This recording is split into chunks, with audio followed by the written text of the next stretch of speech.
Chair এখন বলছেন, chair থেকে বলা হচ্ছে যে স্টিকার ব্যাজ এগুলো লাগানো যাবে না, প্ল্যাকার্ড দেখানো যাবে না। আরে প্ল্যাকার্ড তো আমরা দেখাইনি, আমরা আমাদের বুকে আমাদের হৃদয়ে কারা আছেন, এখানে জয় হিন্দ জয় বাংলা লেখা রয়েছে, দেশনায়ক সুভাষচন্দ্র বসু জয় হিন্দ লেখা রয়েছে এখানে, এখানে সেই মহামানবের ছবি রয়েছে রবীন্দ্রনাথ, যার সম্পর্কে ইংরেজরা বলেছিল যে Tagore, a man of distinctive appearance, is a true polymath.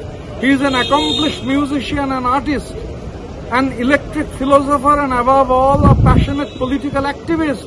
রবি ঠাকুরের ছবি আছে, দেশের জাতীয় সঙ্গীত যার লেখা, বঙ্কিমচন্দ্র চট্টোপাধ্যায়ের ছবি আছে, জাতীয় গান যিনি লিখেছেন, এখানে বিনয় বাদল দীনেশের ছবি আছে, বিপ্লবী মাস্টারদা সূর্য সেনের ছবি আছে, রামকৃষ্ণ পরমহংসের ছবি আছে, বিদ্যাসাগরের ছবি আছে, বর্ণ পরিচয় যিনি লিখেছেন, the first modern man of India রাজা রামমোহন রয় কালাপানি অতিক্রম করেছেন।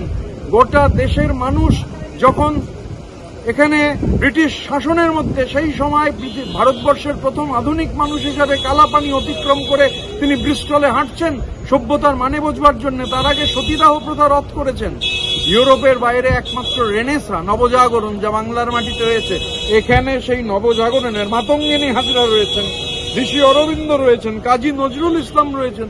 তো এটা তো কোনো প্ল্যাকার্ড নয়, বাংলার নবজাগরণ গর্বের ব্যাপার।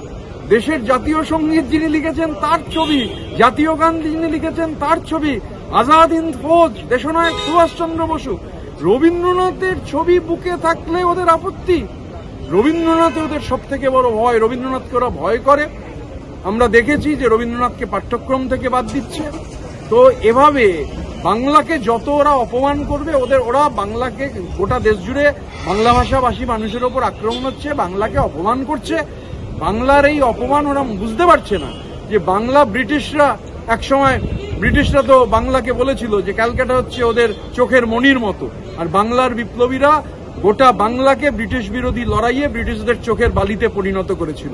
এই যে বাংলাকে অপমান, বাঙালিকে অপমান, বাংলার মানুষকে অপমান, 2026-এর নির্বাচনে বিজেপিকে ডেসিমেট করে দিয়ে, রাজনৈতিকভাবে সম্পূর্ণভাবে নিশ্চিহ্ন করে দিয়ে বাংলার মানুষ মনীষীদের অপমানের জবাব দেবেন।